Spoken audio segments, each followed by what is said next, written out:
Hello, good morning बेटा। कैसे हो आप सब? उम्मीद है अच्छे ही होंगे, ठीक है, और अच्छे से पढ़ाई कर रहे होंगे, ठीक है। मे बी तुम्हारे स्कूल जल्दी ही खुल जाए and I am looking forward to it, ठीक है, कि हम जब स्कूल में आएंगे तो और अच्छे से जो है अपनी पढ़ाई को कंटिन्यू करेंगे। पर अभी भी आप बिल्कुल भी हल्के में मत लीजिए अपनी स्टडीज को। कुछ कह नहीं सकते हैं कब तक सब कुछ नॉर्मल होगा, ठीक है। तो अपनी केमिस्ट्री में तो 4 ही चैप्टर हैं, 2 ऑलरेडी आपके हो चुके हैं, 2 आपके पास बचते हैं। सो आपके फाइनल एग्जाम तक तो शायद आपका 5 बार रिवीजन हो जाए इन चैप्टर्स का, ठीक है। सो गुड फॉर यू, ठीक है। आपको 10th में बहुत हेल्प मिलेगी, आपको 11th और 12th में बहुत हेल्प मिलेगी, क्योंकि जो चैप्टर आप अब पढ़ रहे हो ना, they are directly use in the 11th class. बिल्कुल एज इट इज आपको 11th क्लास में पढ़ने हैं with more details. Okay, so this is the base. अगर आपका बेस क्लियर हो गया तो आपको बिल्कुल दिक्कत नहीं आएगी 11वीं और 12वीं में, ठीक है। आप अपने भाई बहन जो आपसे बड़े हैं उनसे आराम से पूछ सकते हो कि कभी भी पढ़ा हुआ वेस्ट नहीं जाएगा। और बाकी सब्जेक्ट्स का मैं नहीं कह सकती, बट केमिस्ट्री में मुझे पता है कि 9th की चीज आपको 11th में बिल्कुल रिलेटेड मिलेगी और 10th की आपको 12th में रिलेटेड मिलेगी। आज आप जो पढ़ रहे हो 9वीं 10वीं 11वीं 12वीं सब आपस में इंटरकनेक्टेड होती है बेटा। वो आपको बेसिक बता रहा है ताकि आपको बड़ी क्लासेस के लिए तैयार कर सके, 11th और 12th के लिए। Okay, so don't take it in a easy way, in a light way, ठीक है, कि कोई बात नहीं 9th है 4 चैप्टर है कर लेंगे। ये बेस है बेटा, अगर ये नहीं बढ़ा ना तो आगे रटना ही पड़ेगा। समझ में नहीं आएगा तो बस रटोगे। और अब तो 4 चैप्टर है, चलो रट लिए। 10th में 5 चैप्टर है, चलो रट लिए। फिर 11th में 14 है, +2 में 16 है। कैसे रटोगे चैप्टर्स को? इतनी भारी भारी तो बुक्स है आपकी, ठीक है, नॉट पॉसिबल ना। सो बिल्कुल हम पढ़ेंगे, हमारे पास बहुत टाइम है, रिविजन भी बहुत अच्छे से होगा और अभी भी हम बहुत आराम आराम से कर रहे हैं, ठीक है। तो चलिए स्टार्ट करते हैं आपका टॉपिक। मैंने प्रैक्टिस क्वेश्चंस और सम सॉल्व प्रॉब्लम्स आपको करवा दी थी चैप्टर 2 की। ओके, और अब हम आप नेक्स्ट जो क्वेश्चंस कर रहे हैं that are NCERT text book questions. Questions बहुत है आपकी बुक पे, पर मैं सिर्फ अभी एनसीईआरटी तक ही करवा रही हूँ, ठीक है, क्योंकि जब रिवीजन के लिए भी तो कुछ छोड़ेंगे ना, रिवीजन के टाइम पे किसको सॉल्व करेंगे। ओके, तो चलिए स्टार्ट करते हैं। First question, what is meant by a pure substance? Pure substance क्या होता है, ठीक है। तो केमिकल क्लासिफिकेशन ऑफ मैटर में हमने मैटर को पहले 2 चीजों में डिवाइड किया था, आपको याद हो ना। अगर हम केमिकल तरीके से मैटर को क्लासिफाई करेंगे तो there is pure substance and this is mixture. तो प्योर सब्सटेंस बेटा वो होते हैं जिसमें सिर्फ एक टाइप के पार्टिकल पाए जाते हैं। जैसे मान लो अगर मैं कह दूं मेरे पास प्योर आयरन है तो उसमें सारे एटम आयरन के हो। अगर मैं कह दूं मेरे पास प्योर वाटर है तो उसमें सारे मॉलिक्यूल सिर्फ पानी के हो और कुछ ना। ऐसी चीजें प्योर कहलाती हैं। एग्जांपल लिख सकते हो, list the point of difference between homogeneous and heterogeneous mixture. This is the second question. तो जो बिल्कुल सीधे क्वेश्चन होंगे उन्हें सॉल्व नहीं करेंगे। आपकी बुक में टेबल भी दे रखी है, मैंने आपको डिटेल में समझा भी रखा है कि होमोजीनियस और हेट्रोजीनियस मिक्सचर क्या होते हैं, आराम से कर सकते हो, ठीक है। अगला है, how are sol solution and suspension different from each other. तो थर्ड में कह रहा है कि सोल, अब सोल से इसका क्या मतलब है? Colloidal solution, colloidal solution, true solution and suspension. तो बेटा सॉल्यूशन की 3 टाइप बनाई थी हमने depending upon the size of solute particle. Solute particle का साइज 1 नैनोमीटर से छोटा है, 1 से 100 नैनोमीटर के बीच है, उससे भी बड़ा है। हमने 3 टाइप बनाई थी सॉल्यूशन की, true, suspension and colloidal. Okay, तो ये कह रहा है कि इनके बीच में डिफरेंस बताओ। तो आपकी बुक में डायरेक्ट टेबल दे रखी है, मैंने तीनों की प्रॉपर्टी अलग अलग समझाई थी कि पार्टिकल का साइज क्या है, विजिबिलिटी कैसी है, सॉल्यूशन स्टेबल है कि नहीं, फिल्टर होता है कि नहीं, ठीक है, स्टेबल है कि नहीं, ठीक है, टेंडल इफेक्ट शो करते हैं कि नहीं। तो वो सारी प्रॉपर्टीज के हिसाब से आप इनको कंपेयर कर दीजिए। सिंपल है, ठीक है, डायरेक्ट क्वेश्चन है तो बिल्कुल। और ये इंपॉर्टेंट है बेटा, इसको इग्नोर नहीं करना, इसको आगे भी पढ़ना है आपको। अगला है फोर्थ क्वेश्चन, ये न्यूमेरिकल है। To make a saturated solution, 36 gram of sodium chloride is dissolved in 100 gram of water. मुझे सैचुरेटेड सॉल्यूशन बनाने के लिए 36 ग्राम नमक सोडियम क्लोराइड को 100 ग्राम पानी में डालना पड़ा और टेम्परेचर आपको दे रखा है 293 केल्विन। 36 ग्राम नमक 100 ग्राम पानी में घुल के सैचुरेटेड सॉल्यूशन बना रहा है, टेम्परेचर है 293 kelvin. Find its concentration at this temperature. तो आप इसकी कंसंट्रेशन पता करिए, मतलब कंसंट्रेशन यहाँ पे मुझे पता करनी in terms of mass by mass, क्योंकि मुझे देखो सॉल्यूट और सॉल्वेंट दोनों का मास ही तो दे रखा है, तो कंसेंट्रेशन मैं यहां पता कर सकती हूं मास बाय मास। मैं मास बाय वॉल्यूम कर सकती थी अगर मुझे डेंसिटी पता होती सॉल्यूशन की, क्योंकि density is mass by volume.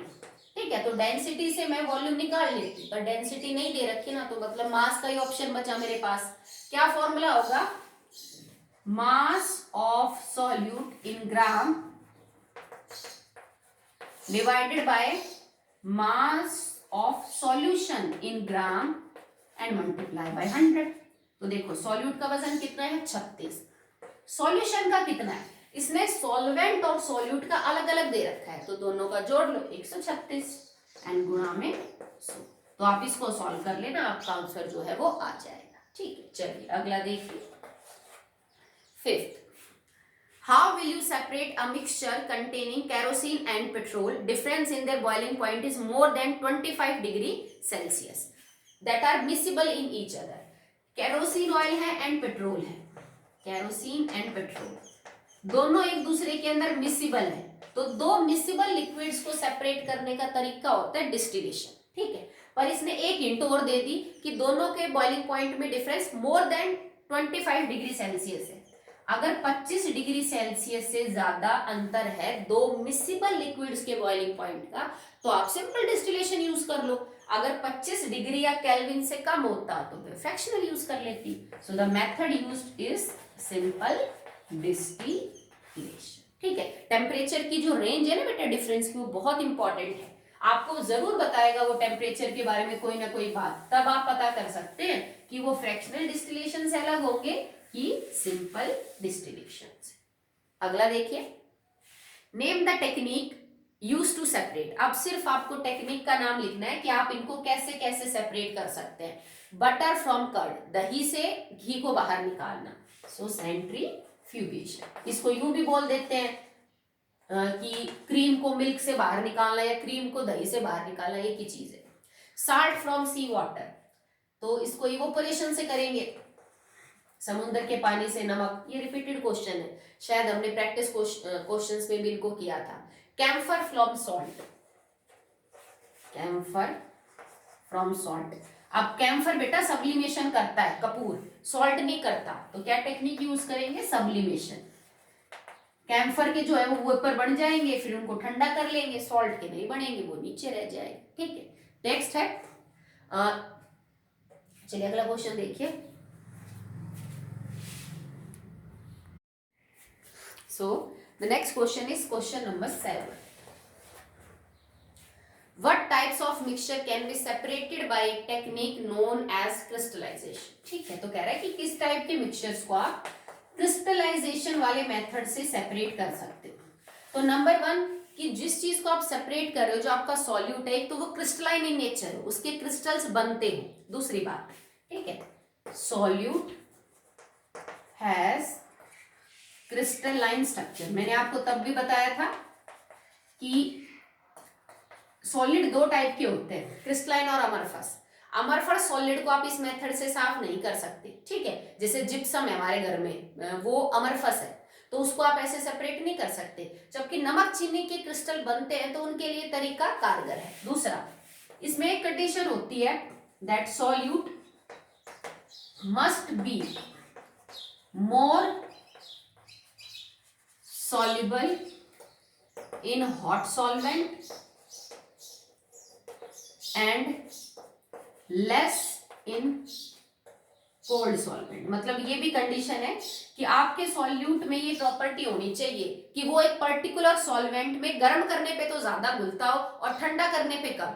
तभी तो जब हम उस गर्म सॉल्यूशन को, सैचुरेटेड गर्म सॉल्यूशन जो है उसको हीट करेंगे, सॉल्वेंट को इवोपोरेट करेंगे, उसको ठंडा करेंगे, तो ठंडा करने पे वो सॉल्यूट जो घुल रहा था सैचुरेटेड सॉल्यूशन में, वो बाहर आ जाता है। ठीक है, तो ये प्रॉपर्टी भी मस्ट है कि गर्म सॉल्वेंट में तो आपका सॉल्यूट ज्यादा घुलना चाहिए, पर जब हम उसको ठंडा करें तो वो सॉल्यूट बाहर आ जाना चाहिए, क्योंकि सॉल्युबिलिटी कम है उसके ठंडे में, तब क्रिस्टल्स बाहर आते हैं। ओके, नेक्स्ट है 8th क्वेश्चन।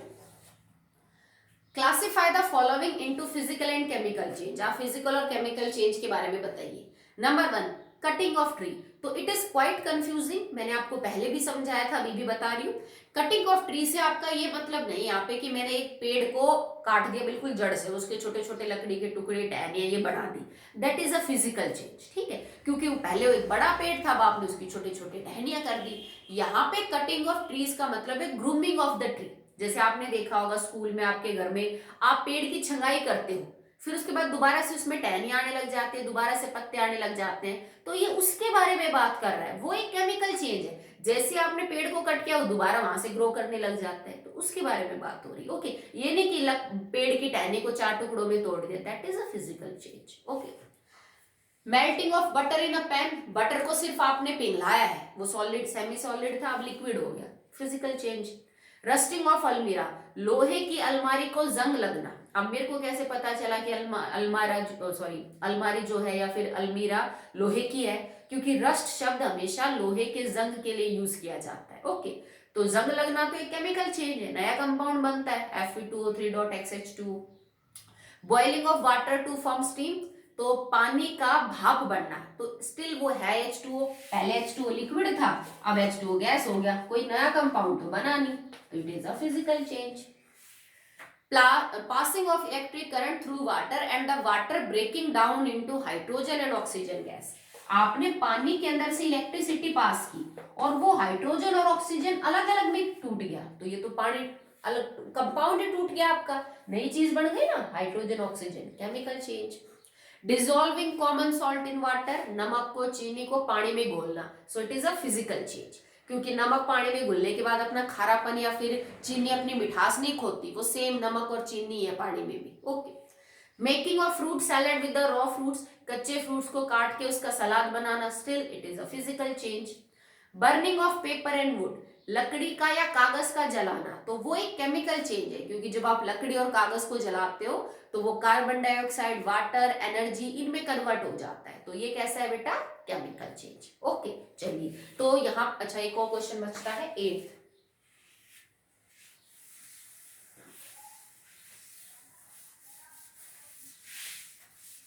आप इन सबको अपनी फेयर कॉपी में अटेम्प्ट करेंगे, मैं आपसे 2 या 3 दिन बाद दोबारा नोटबुक चेकिंग के लिए जो है वो बोलने वाली हूँ, तो आप उसको कर लेना। 9th, try to segregate the things around you as pure substances and mixture, आपके आसपास जो भी चीजें हैं आप उनको प्योर सब्सटेंस और मिक्सचर्स में क्लासिफाई करिए, जो दे रखे मतलब नीचे option. Okay, so number 1 it is distil water, तो डिस्टिल वाटर का मतलब होता है प्योर वाटर जिसमें और कुछ इम्प्योरिटी ना हो, तो डिस्टिल वाटर एक प्योर सब्सटेंस है, ठीक है। नेक्स्ट है कर्ड, दही, तो दही बेटा एक मिक्सचर है, दही कोई प्योर सब्सटेंस नहीं है, उसके अंदर बहुत सारी चीजें पाई जाती हैं, सो it is not a pure substance. और डायमंड, डायमंड जो है वो सिर्फ कार्बन है बेटा, डायमंड जो है ना वो कार्बन की फॉर्म होती है, तो उसमें कार्बन के अलावा कुछ भी नहीं होता, सिर्फ कार्बन के एटम होते हैं, नथिंग एल्स, तो डायमंड एक प्योर सब्सटेंस है। अगला है आइसक्रीम, तो still it is a mixture, ice cream पे तो पता नहीं क्या क्रीम, चीनी, फ्लेवर, बहुत सी चीजें होती हैं, तो आइसक्रीम एक मिक्सचर है।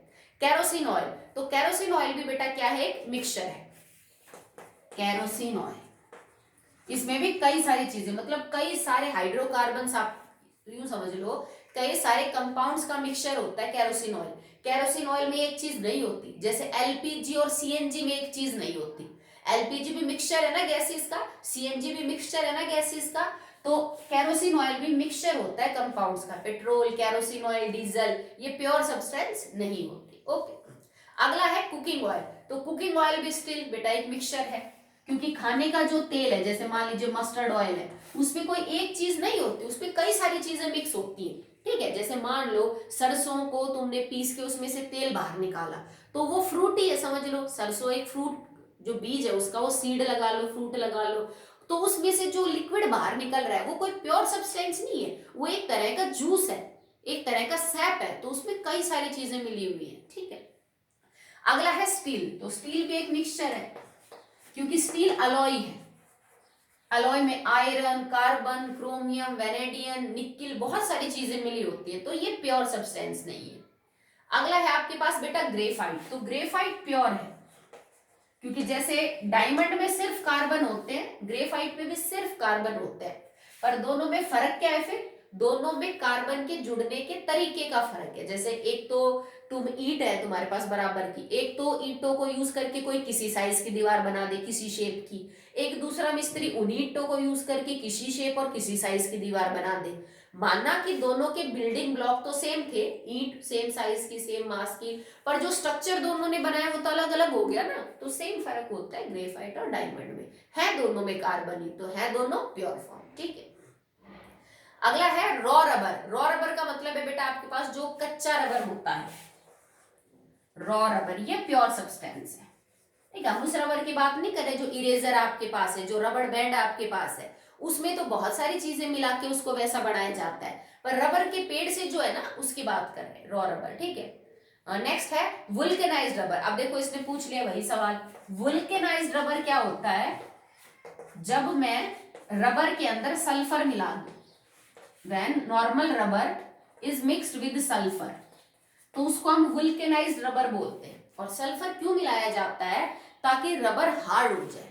तुमने कभी दिमाग लगाया कि एक रबर वो है जिसके तुम रबर बैंड बनाते हो, इरेजर है, और एक वही रबर के टायर है जो ट्रक में लगे होते हैं। ट्रक इतना भारी, उसमें इतना वजन, ऊपर से वो लोड लेके चल रहा है, 60 की स्पीड के ऊपर ट्रक चल रहा है, इतना फ्रिक्शन होता है सड़क के ऊपर, फिर भी ऐसा तो नहीं होता ना कि महीने में टायर खराब हो गए, चलो मान लो 6 महीने में, साल में टायर खराब हो जाते हैं। तो सोचो कि कितना हार्ड रबर है वो, जो इतना ट्रक का वजन बर्दाश्त कर रहा है, उसका लोड बर्दाश्त कर रहा है, और इतने फ्रिक्शन के साथ सड़क के ऊपर चल रहा है, तब भी वो 1 साल निकाल रहा है। तो that rubber is very very tough. तो एक कच्चे रबर के अंदर जब हम सल्फर मिला देते हैं ना, तो उसकी स्ट्रेंथ बड़ी बढ़ जाती है, और ऐसे रबर को हम वुल्केनाइज्ड रबर बोलते हैं। सब रबर बराबर बराबर स्ट्रेंथ के नहीं होते हैं। ठीक है, तो ये एक मिक्सचर हुआ क्योंकि हमने एक्स्ट्रा चीज डाल दी रबर के अंदर। ओके, नेक्स्ट है शोल्डर वायर।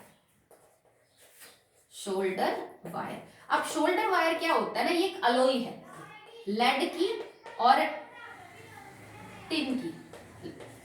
ये आपने शायद देखा हो किसी इलेक्ट्रिशियन की शॉप पे आप गए हो, जो बिजली का काम वाम करता है, इलेक्ट्रिकल अप्लायंसेस सही करता है, खराब हो जाते हैं तो उनके पास एक तार होता है। वो कई बार जैसे कोई तुम्हारा टांका निकल गया, तार निकल गया किसी प्लेट वगैरह से, तो वो उस तार को वहां पे रखता है, फिर जैसे जो चिपकाना है, फिर बाहर से एक ग्रे कलर का तार लेता है, उसके ऊपर कोई गर्म चीज लगाता है और वो तार चिपक जाता है उस प्लेट से।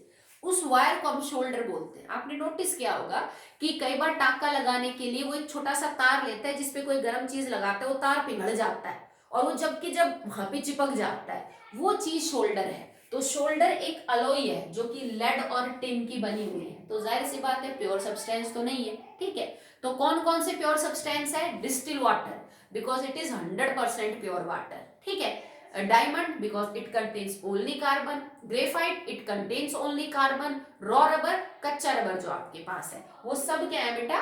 Pure substance. तो मिक्सचर कौन कौन से बच गए?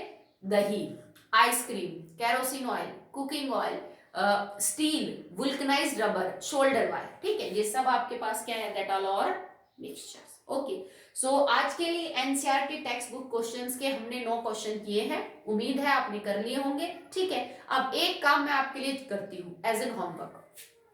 जो अगला टॉपिक है ना एनसीईआरटी टेक्स्ट बुक क्वेश्चन से अगला टॉपिक है एनसीईआरटी एक्सरसाइज, और उसका जो पहला क्वेश्चन है वो आपका होमवर्क है। होमवर्क है आपका फर्स्ट क्वेश्चन।